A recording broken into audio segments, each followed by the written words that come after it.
പിതാവിന്റെയും പുത്രന്റെയും പരിശുദ്ധാത്മാവിന്റെയും നാമത്തിൽ ആമേൻ. ഈശോയിൽ സ്നേഹം നിറഞ്ഞവരെ, നോമ്പുകാലത്തിന്റെ മൂന്നാമത്തെ ഞായറാഴ്ചയിലേക്ക് നമ്മൾ പ്രാർത്ഥനാപൂർവ്വം ഇന്ന് പ്രവേശിക്കുന്നു. പ്രാർത്ഥനാ ചൈതന്യത്തിലും തപശ്ചര്യകളിലും മുന്നേറി നമുക്ക് ഈ നോമ്പുകാലം പൂർണ്ണമായും ഈശോയോട് കൂടെ ആയിരിക്കാനായി പരിശ്രമിക്കാം. പരിശുദ്ധ കുർബാനയിൽ നമ്മൾ ഇന്ന് വായിച്ച് ധ്യാനിക്കുന്ന സുവിശേഷം വിശുദ്ധ മത്തായി അറിയിച്ച സുവിശേഷം 6-ാം അധ്യായം 1 മുതൽ 8 വരെ വാക്യങ്ങളും 16 മുതൽ 18 വരെ വാക്യങ്ങളുമാണ്. ഈ നോമ്പിൽ ഹൃദയപരിവർത്തനം വരുത്താൻ നമ്മളെ സഹായിക്കുന്ന 3 സുപ്രധാന കാര്യങ്ങളെ കുറിച്ചാണ് ഈശോ പറയുന്നത്. ധർമ്മദാനം, പ്രാർത്ഥന, ഉപവാസം. 3 തരം ബന്ധങ്ങൾ ശരിയാക്കലാണ് നോമ്പുകാലം എന്ന് പറയാറുണ്ട്. ആ 3 ബന്ധങ്ങൾ ശരിയാക്കുന്നതിനുള്ള എളുപ്പവഴികളാണ് ഇന്നത്തെ സുവിശേഷം. ഒന്നാമത്തേത് പ്രാർത്ഥന. ഞാനും ദൈവവും തമ്മിൽ ബന്ധത്തിൽ അകൽച്ചയുണ്ടായിരുന്നെങ്കിൽ പ്രാർത്ഥന വഴി അത് കൂടുതൽ നന്നായി വിളക്കി ചേർക്കണമെന്ന് ഈ നോമ്പുകാലം ഓർമ്മിപ്പിക്കുന്നു. രണ്ടാമത്തേത് ധർമ്മദാനമാണ്. ഞാനും എൻ്റെ സഹോദരനും തമ്മിൽ ഇഷ്ടക്കേടോ ബുദ്ധിമുട്ടുകളോ ഉണ്ടായിരുന്നെങ്കിൽ അതിനെ പരിഹരിക്കുന്ന സമയമാണ് നോമ്പുകാലം.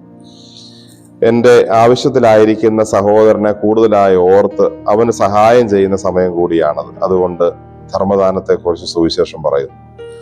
മൂന്നാമത്തേത് ഞാൻ എന്നോട് തന്നെ രമ്യപ്പെടുന്നതാണ് ഈ നോമ്പുകാലം. അതിനുവേണ്ടിയാണ് ഉപവാസം. എൻ്റെ ശരീരത്തെ ഞാൻ തന്നെ നിയന്ത്രിച്ച് കീഴടക്കുന്നതിൻ്റെ ഭാഗമായാണ് ഞാൻ ഉപവാസം അനുഷ്ഠിക്കുന്നത്. ദൈവത്തോടും സഹോദരങ്ങളോടും എന്നോട് തന്നെയും ഞാൻ അനുരഞ്ജനപ്പെടുന്ന സമയമാണ് നോമ്പുകാലം. മറ്റൊരു രീതിയിൽ അതിനെ മനസ്സിലാക്കാം.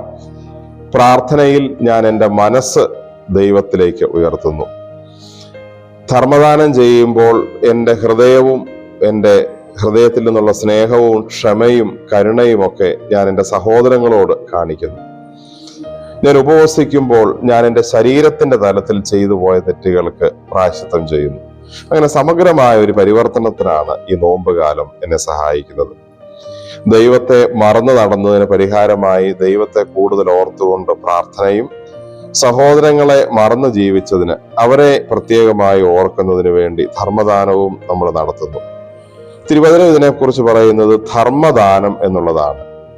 ധർമ്മം കൊടുക്കുന്നത് എൻ്റെ ദാനമല്ല, മറിച്ച് ദാനം ചെയ്യേണ്ടത്, ദാനം കൊടുക്കേണ്ടത് എൻ്റെ ധർമ്മമാണെന്ന്, എൻ്റെ കടമയാണെന്ന് ഇത് ഓർമ്മിപ്പിക്കുന്നു.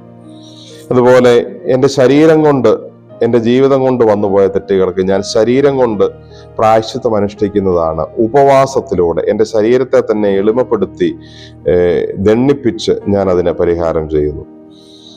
ഉൽപ്പത്തി പുസ്തകത്തിൽ ദൈവം ആദ്യ മാതാപിതാക്കളോട് പറഞ്ഞിരുന്നത് പഴം കഴിക്കരുത് എന്നുള്ളതാണ്. ഒരു ഭക്ഷണത്തെ നിയന്ത്രിക്കാനുള്ള, ഭക്ഷണം വേണ്ടെന്ന് വെക്കാനുള്ള, ശരീരത്തിന്റെ ആഗ്രഹങ്ങളെ നിയന്ത്രിക്കാനുള്ള ആഹ്വാനമായിരുന്നു ദൈവത്തിൻ്റെത്. ഉപവാസത്തിലും അതുതന്നെയാണ്. ശരീരത്തിന്റെ ആഗ്രഹങ്ങളെ ഭക്ഷണത്തിലൂടെയൊക്കെ പ്രധാനമായും നിയന്ത്രിക്കുന്നതാണ് ഉപവാസം. നമുക്ക് പ്രാർത്ഥിക്കാം. കർത്താവായ ഈശോയെ, ഈ പുതിയ പ്രഭാതത്തിൽ ഞങ്ങൾ അങ്ങേ ആരാധിക്കുന്നു, സ്തുതിക്കുന്നു, നന്ദി പറയുന്നു. ഈ നോമ്പുകാലം അങ്ങയോടുകൂടി ആയിരിക്കാൻ ഞങ്ങളെ അനുഗ്രഹിക്കണമേ. ഉപവാസവും പ്രാർത്ഥനയും ധർമ്മദാനവും വഴി ദൈവത്തോടും സഹോദരങ്ങളോടും ബന്ധപ്പെടാനും ഞങ്ങളുടെ ജീവിതം കൂടുതൽ വിളക്കി ചേർക്കാനും ഞങ്ങളോട് തന്നെ കൂടുതൽ നിയന്ത്രണമുള്ളവരാകുവാനും ഞങ്ങളെ അനുഗ്രഹിക്കണമേ.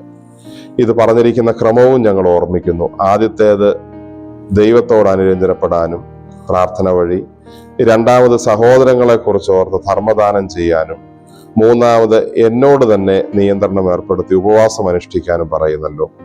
എന്നേക്കാൾ മുമ്പിലായി ഒന്നാമത് ദൈവത്തെയും പിന്നീട് സഹോദരങ്ങളെയും ഓർത്തതിന് ശേഷം മാത്രം എന്നെക്കുറിച്ച് ചിന്തിക്കാൻ തക്ക മനസ്സിന്റെ നിയന്ത്രണവും പക്വതയും എനിക്ക് നൽകണമേ.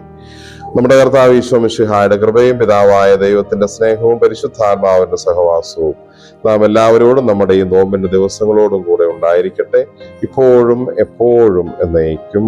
ആമേൻ. അനുഗ്രഹദായകമായ നല്ലൊരു ഞായറാഴ്ച ദിവസം ആശംസിക്കുന്നു. ഈശോ മിശിഹായ്ക്ക് സ്തുതിയായിരിക്കട്ടെ.